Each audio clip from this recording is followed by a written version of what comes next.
আপনার বন্ধুকে আপনি হয়তো মেসেঞ্জারে মেসেজ দিলে পেয়ে যান, কিন্তু আপনি যদি বাংলাদেশি শিক্ষার্থী হয়ে থাকেন তাহলে আপনাকে যে পরীক্ষায় দেন না কেন ইংরেজিতে লেটারের আনসার কিন্তু করতে হয়।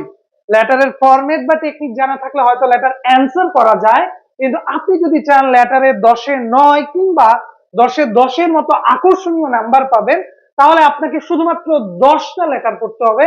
মাত্র 10টা লেটার পড়েই আপনি বাংলাদেশের টেস্ট, প্রি-টেস্ট, বোর্ড পরীক্ষা, তারপরে হচ্ছে ইয়ার টেন, যে কোনো পরীক্ষায় 100% কমন পেয়ে যাবেন। চলুন বাংলাদেশের যে কোনো পরীক্ষার টপ 10 লেটার গুলো দেখে নেওয়া যাক আজকের ভিডিও। আমাদের প্রথমেই যেটা আছে সেটা হচ্ছে থ্যাঙ্কিং ফর বার্থডে গিফট। আসলে তোমার জন্মদিনে তোমার পরিবারের পরে যারা তোমাকে উইশ করে থাকে তারা তোমার বন্ধুরা। তো তোমার কোনো বন্ধু তোমাকে জন্মদিনে কোনো একটা গিফট দিয়ে উইশ করেছে, তুমি কৃতজ্ঞতা জানিয়ে তার কাছে একটা লেটার লিখবা। এইটা কিন্তু বিগত বছরে বোর্ড পরীক্ষা অনেকবার এসেছে। দেন দেখো লেখা আছে সেলিব্রেশন অফ 16 ডিসেম্বর, আমাদের দেশের বিজয় দিবস। এই দিন আমাদের বাংলাদেশ, যে দেশটি আসলে স্বাধীনতা পেয়েছিল 26শে মার্চ, কিন্তু চূড়ান্ত বিজয় বা স্বাধীনতার যে অফিসিয়াল স্বীকৃতির জায়গাটা আসে 16 ডিসেম্বর। তো এইটার সেলিব্রেশনটা কি? এদিন কি তুমি ঘুমিয়ে কাটিয়েছিলে, নাকি তুমি প্যারেড দেখতে গিয়েছিলে, মাঠে ঘুরতে গিয়েছিলে? এইটা নিয়ে কিন্তু তোমার এই সেলিব্রেশন অফ 16 ডিসেম্বর লেটারটা লিখতে হয়। দেন দেখো কি লেখা আছে বিউটি অফ বাংলাদেশ।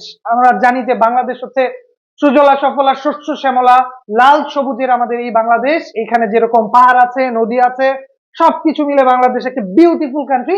তো এই বিউটি অফ বাংলাদেশ এটা তোমার বন্ধুকে লেটারের মাধ্যমে লিখে কিন্তু জানাতে হবে।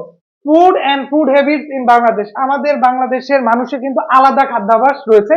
তোমাকে আমি যতই পিঠা খাওয়াই, যতই ফাস্টফুড খাওয়াই, রাতে যদি ভাত না হয় তাহলে তোমার ঘুমটা কিন্তু ভালো হয় না। তো এই ফুড এবং ফুড হ্যাবিট গুলো নিয়ে কিন্তু তোমাকে লিখতে হবে তোমার বন্ধুর কাছে। প্ল্যান অ্যাবাউট সামার ভ্যাকেশন, এই জাতীয় লেটার অনেক বেশি আসে যে তোমার এসএসসি এক্সামের পরে তুমি কি করবা, এসএসসি ছুটিতে তুমি কি করবা, উইন্টার ভ্যাকেশনে কি করবা। তো এরকম একটা ভ্যাকেশনে তুমি কি করবা সেটা যদি শিখে যাও, সকল ভ্যাকেশনের লেটার কিন্তু তুমি লিখে ফেলতে পারবা।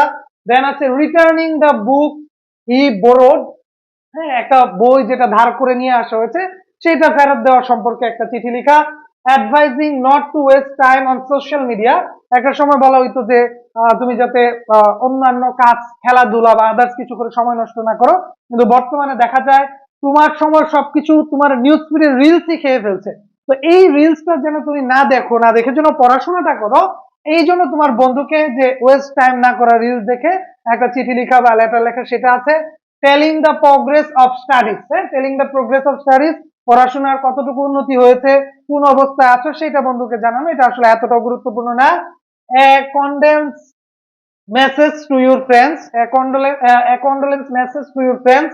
এন্ড সবশেষ আছে অ্যাডভান্টেজ অফ লার্নিং ইংলিশ, এটা আসলে অনেক গুরুত্বপূর্ণ। সর্বশেষ যে অ্যাডভান্টেজ অফ লার্নিং ইংলিশ আছে, ইংরেজি একটা ইন্টারন্যাশনাল ল্যাঙ্গুয়েজ, বাংলাদেশ থেকে শুরু করে বাইরের দেশ যেখানেই যায় ইংরেজি লাগে বা ইংলিশ ভাষাটা প্রয়োজন।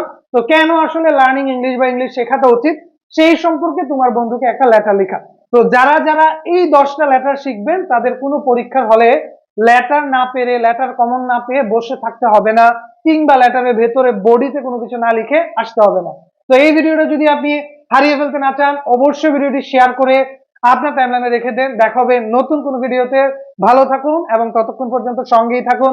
আসসালামু আলাইকুম।